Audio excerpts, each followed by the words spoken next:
Welcome to OZTV. Here we talk about everything that you need to know. We talk about family, we talk about relationships, we talk about children, homes. We talk about virtually everything. So I want you to subscribe, like, comment, click on the notification bell for more videos coming up, and watch out for a new show coming up called Spit It All. Thank you. And if it's without being the case, the man will probably be thinking that she's always riding, she's always over talking because she has more than me. So how is it if it's her decision, if she wants to, if she can, because the guy felt, oh, I am not buoyant as this lady, and I don't want to get commitment. And if she feels that, oh, she cannot wait in the relationship, maybe she should leave. And someone will say, okay, I'll wait. So I think it's a two-way thing, because she's buoyant already. But he feels he's not up to the standard where he wants to, although they are engaged already. So the girl should also see a signal. He has ego. Sit down and ask yourself, can I deal with this ego by the time he start coming overboard with? Is it because you have money? Is it because you earn more than me? Is it because she just repeated it right now? The guy saying later, because you have money more than me, because this.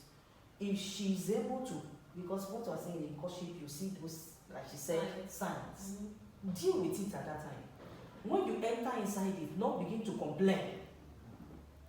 You were not blind. You saw that he has this ego. Most times they don't complain. They enter sheepishly because of love. No, at times you see people complain, but you see they complain in a very subtle way. Let me give you an example now. A lady that what you just said, a lady that is more buoyant than the guy. Normally the African, especially Nigeria, I don't know about generally, Nigerian men, you go into a restaurant, most time the men pay. You hardly see women that pays for lunch or for dinner. It's the men, even if he doesn't have anything, even if he's an artisan, he will still be the one, even if he wants to buy boli, and the man will still be the one to pay. And you go into a restaurant with such person and you finish eating, before you say Jack Robinson, she brings out his money. The man might not like it, that's sign of it. He might not like it, but he will probably contain himself. He's like, okay, it's just one of those things. Well, it's not just one of those things. So those are signs where you're ignoring. Okay, did you watch this trending video about the chick refusing a guy's engagement ring because he didn't kneel down? Sure. Yes. Okay. Yes. So why this thing about kneeling down now? Those days, She's not ready. She's not ready. She's not ready. If she's ready, She's not ready. if she's ready, she will take it even hanging up. That's what I'm saying. In my opinion, she's not ready. I think she just wants to follow the trend. She just wants to tell her friends that, oh, he knelt down when he proposed. I felt that is she's not just ready. When she's ready, she will do it somersaulting. the whole thing. She's not ready. The whole kneeling down thing is something that this new generation people are really carrying on their head.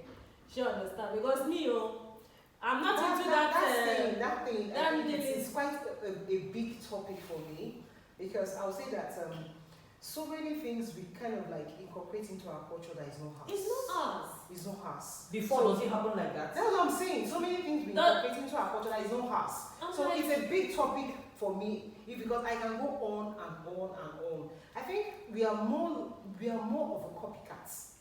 We see things. We watch, and we but that's what carry it on our we head. see it on the Western world, and we carry it on our head, and we feel.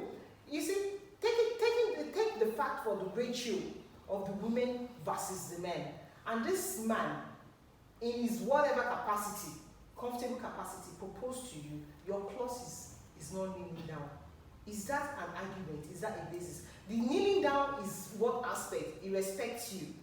He's in love with you. He feels there's no more like it. What does the kneeling down define? I appreciate him for even coming out to tell you, I want you. So what does He the said kneeling down? how dare him come publicly? So what does the kneeling She's down? not ready. She's not ready. What does the kneeling down? What does it signify? What is the symbol of the kneeling down? She's not ready. We understand the symbol of the engagement. We understand the symbol of the ring. She understand. We understand the symbol of taking you to my parents. We understand the symbol of you meeting my family.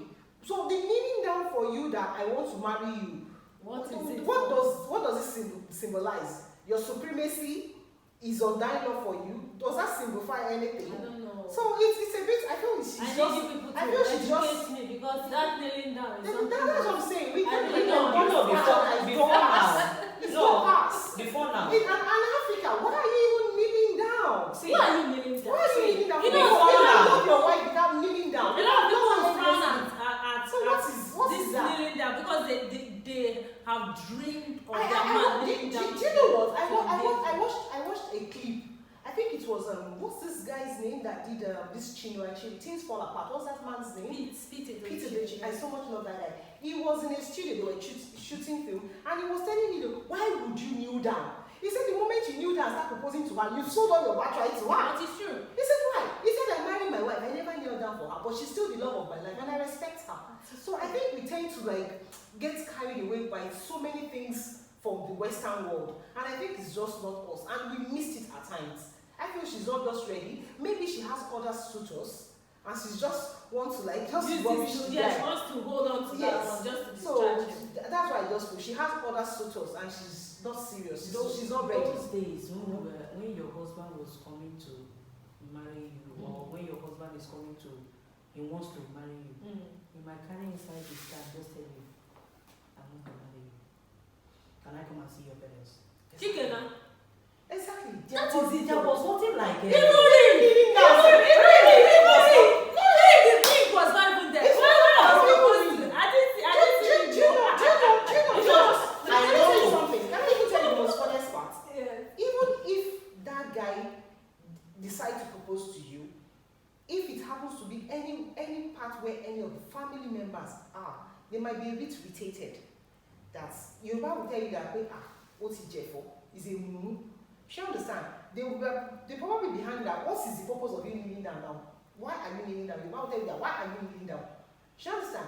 So even it's even a turn off. It's a to turn off. some parents. They'll tell you that there's no point you kneeling down. It doesn't warrant you kneeling down. You are the one marrying her. So what is the kneeling down for? So it became to I think the Western world has been brainwashed us for the Some of us, aspects. I said before, you might be walking on the road and you just hold your hand and you just fall and just think I want on to impulse. marry you. I want to marry you. And you just be like, are you serious? Hey. And immediately it has started. But this time around, the ring thing has become a problem. Even they need to go and pick the particular ring they want. Diamond. This that. It's Marriage is a journey, Marriage is a journey. Yes, Wedding is an event. I don't think as a Wedding is an event. I think the kneeling down is just for fashion. It does not define the symbol of what that guy has for that lady. I think it's just a Western thing that their people are just trying to trend. They have blown it out. I'm telling you, even some will even do your proposal in not even the kneeling. It might even be in the bedroom. You know, some people take it as a very serious thing, and if you don't plan it, some people actually plan for an engagement, Of course. just like they are planning for wedding. Yeah. You know, they go to their friends, they tell them that they need to help them plan their engagement. Haven't you seen the one that will go and get police and police will pretend that he wants to arrest them? And all of a sudden, I saw that on social media. No, and all that. Just are you trying to test the girl's patience or know if she's a good wife at that time? I want to understand what that was. The whole drama. In the trend of the Western world, I think they just want to score a point on the internet. I think that's just it. Please let me tell you people, marriage is a journey, wedding is an event. It ends one day.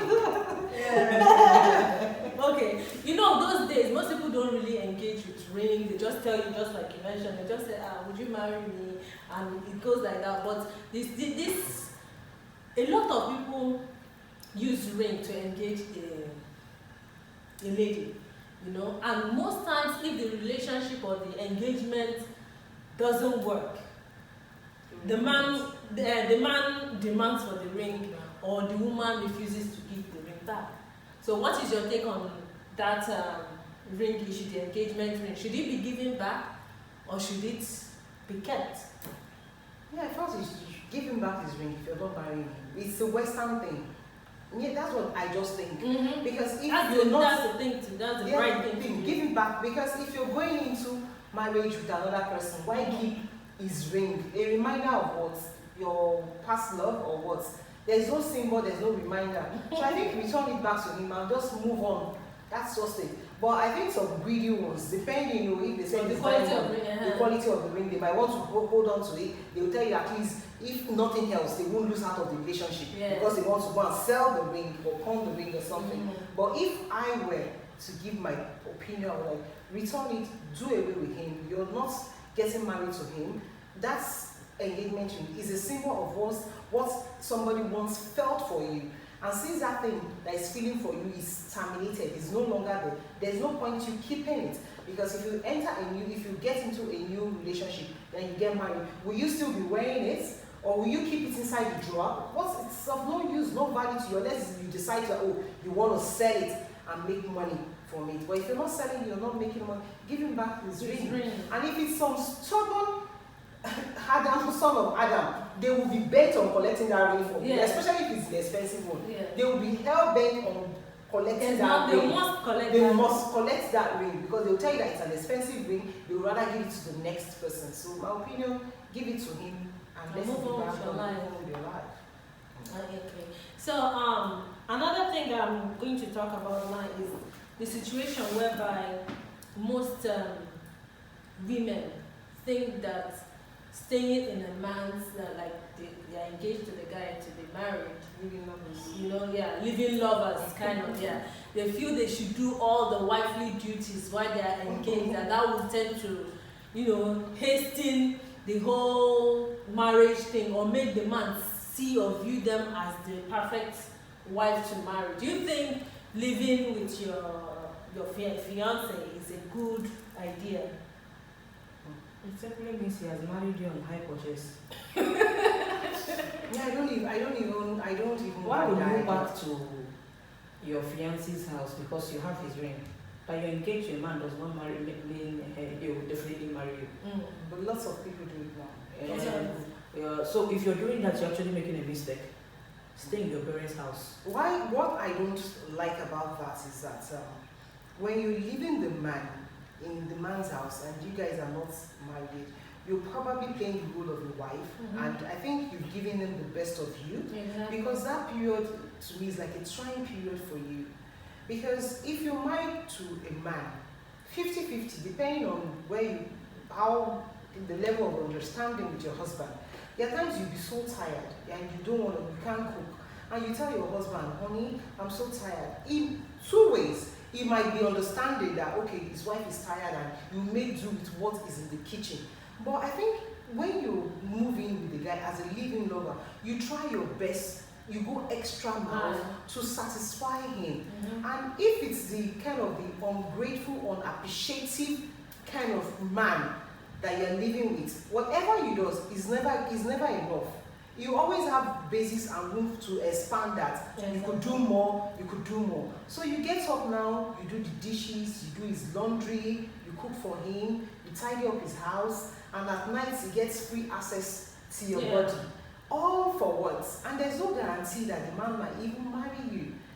There's no guarantee. Because you living with him does not what you've done finish. Yes, it doesn't prove, it does not, there's no guarantee. You even give an example. You gave an example now that is very critical. You know that the aspect of one sleeping with the female, you understand? How do you see that play out in an engagement? Do you think it's right when you're courting or in an engagement to start? That's quite deep. Yeah. It's quite deep.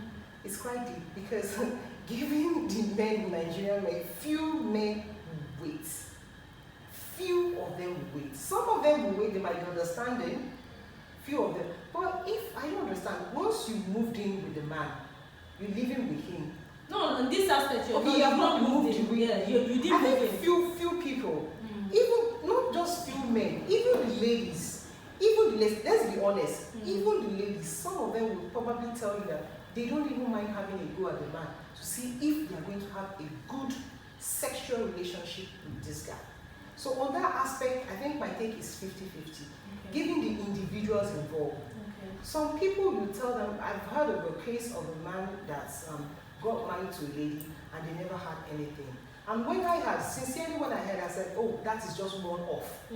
Some people will want to try it. Even if the man is like, okay, let me be a bit reserved. The lady will like, she might be horny. If she's not a virgin, if she has been doing it before that time, she might decide, oh, she wants to exploit with this guy. So I think it's a 50-50 thing. I know back then in those days, some of the churches, they do not allow it. Biblically, it's wrong. Of course it's wrong. Societally, go ahead. You know, that's what I'm saying. Of course it's wrong. That's why some of the churches in those days, they do not. Take, for example, now, Africa now, where my parents' church are, where we grew up from. You must not get pregnant. They must not even know you guys are having such carnal knowledge of yourself. If not so, they will not marry you.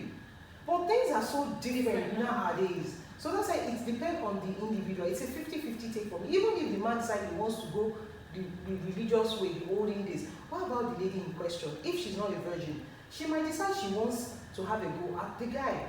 You know, so I think that's for me. It's just So if you come to that aspect, actually, every woman decides to have self-control on herself well. And that's why courtship is not supposed to be long. That's why courtship is supposed to be brief and both of you get married. Because when you begin to stretch it, make it too long, that's when all this temptation you're talking about begins to come in. Biblically, the Bible said marriage made undefiled. Yeah, I know. So if you're going it in a biblical way, you're not supposed to have carnal knowledge of each other. But in the society today, they will say they want to know the size of his thing. They want to know if he's functioning. If they want to know the way he used to screw. They want to know how he holds. If they can relate on the bed. You know, some women, they actually go to bed with some men and they'll tell you that they did not enjoy themselves. They are not communicating. They are just lying down there like a log of wood. Not because they don't know what to do. They'll tell you that they are not feeling that person. There are so many ladies like that. They tell you that they're not feeling it. There are even some ladies in marriage, they tell you that everything is good in marriage, but their sex is zero. You teach the man. No, they tell you everything is good, but they tell you sex life is zero. They say even though if you teach him, some are not willing to learn. So for somebody that complained like that, I'm sure she would have been the kind of person like, oh, maybe we did not have a proper one before we gets married. There are people out there. There are also people that are desperate that hand the proper one in, out, to left, to center. They did not enjoy it, but because they really want to answer that person's wife, they want it. So it's on the it's two ways. It's 50-50. It's two ways. Okay. So the cooking aspects. I'm trying to talk about cooking now because most times do you think it's the duty of an engaged female to go and be cooking for the man, and anytime you don't cook, it's like you're being tagged as not a good wife material, because most times they come, the man is like they are the man, the men are now trying to test you themselves, you understand, to know, they feel that if what defines you as a good wife, as if those things are really the thing that make you. I would say, if he comes visiting, obviously he will eat. Yes. But I don't think going there and slaving away in the kitchen. Slaving away? Yeah, in the kitchen, if he's not minded. Because that is when he starts dictating all manner of things he wants to eat.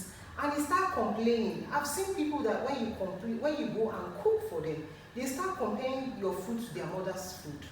They'll tell you that if it's my mom, she will cook it like this. She will cook it like this. Well, I'm not your mom. This is the way I could do my own cooking. It's not always you know? like that. No, I'm just saying, some people are like that. So if it comes to my house, I'll cook. Obviously, I will eat. You will cook. But for me to start going to your house, cooking and cooking and cooking, I as a person, individually, I won't say it's wrong. If you feel so, there are some people that enjoy cooking. I have friends that they enjoy cooking. So give or take, they will cook. People like that. But what is the attribute of a housewife? Is it not part of cooking and giving that guy all those delicious dishes? If I'm giving you all those delicious dishes, what is left? What is left? You know, so let it be like I'm I'm just unraveling it. They're giving you all my small things that I'm good at. And so later I'll cook and you'll be like, oh, this is fantastic. And there are some people that they'll cook, they say, oh, I married her because she's such a fantastic cook. So I think as the same way, it's two ways. Want you to cook it and put in their fridge. When they are hungry, they can be, since you are not living with them. I don't see anything wrong in it. Cook in your house, pack it, keep for him. He can eat. He wants you to cook in his house. No problem. You also go there to visit and sleep over. Don't you? I don't know. If the lady doesn't sleep over, there are some family that don't allow their children to sleep since over. you visit him, you go to his house to visit.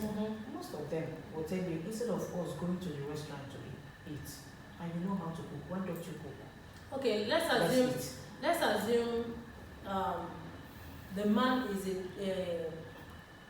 he loves traditional food, and the female in question loves like English rice, spaghetti, jollof, all those little and things. You're not too good at the. You just have to start judging you. You understand me? She's not too good with soup, or she's not good with this. But then you want to impose those things. You cook more than each other. See, in that aspect, some people start comparing your soup. Are you people not in courtship? You're trying to learn each other. What do you like? If she says she can't make that, that's gonna be a problem. No, it will not. It depends on the man. That's what it's 50-50. Depending on the man means I will learn. Or do you know how to do it? Teach me. Okay. Or don't you thank God for YouTube now that you can go on YouTube and you learn a lot. All you need to do is learn about it. Practice it. With time you get perfect. You will not say, I don't know how to do it, and you will never learn how to do it. No, you will. You understand me? So you don't just go on the premise of I don't know and you leave it at I don't know. No. Go and learn. You know, two of you are going to live together forever and ever. Amen. I said marriage is a journey. On that journey you will learn a lot. So go and learn how to do most of those things you don't know how to do. I have, so to say, some time ago an in-law. The daughter don't know how to cook even indomie. At the time she was about getting married, the mother now saw that this would be a serious problem. Yes, they got a house help for her. But what they now did was, this was, I'm telling you, up to 22 years. The girl. She doesn't know how to cook indomie. What the mom did was, they got a house help. Even the mom too don't know how to cook. I've eaten the mother's food. Maybe there's a possibility that they've been living off house helps. That's what I'm saying. So some people don't even know how to cook well, and they start comparing. So what they did was, know how to cook more than each other. What they did was, they got a house help. When that lady, the girl is cooking, they will tell the girl, go to the kitchen. Allow her to be the one to be putting this. Tell her what to do. Tell her the time to do it. That was how she now started learning how to do most of those things. As for learning how to do it, that's my point. You have to learn how to do it. You must learn how to do it. If you don't learn how to do it, house girl will not stand even with you from the one you entered your husband's house. Yeah, they do. There are some people, there are some parents that will bring their house help. And that is where we start causing problems. There are some parents. The day she enters our husband's house, there's a house help there. She never lacked house help. There are some parents that are rich enough to do that for their children. There are some people that don't. But then it will not be too good because it will not pass to generation. Even the child of that one too will not learn how to cook. You just said it now that the mother does not really know how to cook. She doesn't. If she makes stew, you will be asking whether this is stew. Exactly. Or something we know how to cook more than each other. We know how to cook more than each other. There are some people when you cook for them, man, they will always complain, and is that they said it's a bit too salty or it's not salty enough. Remember we said remember we said it is what courtship you're learning. Also, sit down, you that cook very well and everybody admires you, and a man keep complaining.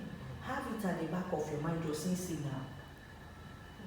Ask yourself, can I be able to deal with this signal? It simply means it's not appreciating. Say, okay, I cook in my house. If he comes, he eats. If I have time, but it's not mandatory. I don't think it's mandatory. Okay. Because yes, I mean, when I'm in your house as your wife, I will do that for you. But in courtship, I don't think it's mandatory because I've seen people that are engaged, they cooked all their life away in that engagement and it still didn't work out.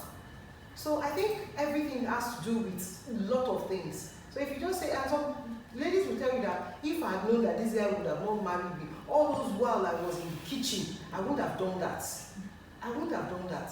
So I would have suggested. And there is a man that was also appreciate that you are of course. And that's why I say some people even marry their wife for the fact that she is a good cook. They will tell you I married her because if you taste my wife food, forget it. They say because before I met this lady, all I do is fast food. I eat outside. I don't eat good meal. But since I've married her, I eat good meals. So that's why I say it's a two-way thing. If he comes to my house, he eats, I can pack takeaway. But I won't make it an occasional thing that I'll go to his house and be cooking for him. Because the day you won't cook, he becomes angry. Yes. And he expects you that it's your duty. Yes. You have to do it. That's where are you? Why have you not cooked for me? You know that kind of thing. So he doesn't even want to hear excuses now. He expects that it's your duty. You have to go into the kitchen and cook for him. If he comes to my house, if I can pack for. If I go to his house, I cook. But it's not mandatory. It's not mandatory because I don't think that is not by force. There is nothing wrong with it, but it's not mandatory at all that I have to go there and start there. Okay. In conclusion, what do you have to say, to people in courtship or people that are engaged, based on all that we've discussed today? In courtship, if you're ready to marry, you will close your eyes to some certain things and open it to so many, certain and many, because both of you are trying to learn each other at that time. Always know that you will not get a 100% woman or man. Nobody is 100% perfect. Then, in engagement, don't keep her for too long. Make it brief and marry her. In marriage is a journey. Wedding is an event. Thank you so much. And we've come to the end of today's episode of Spill It All. And please join us next time as we bring you another beautiful episode. Thank you.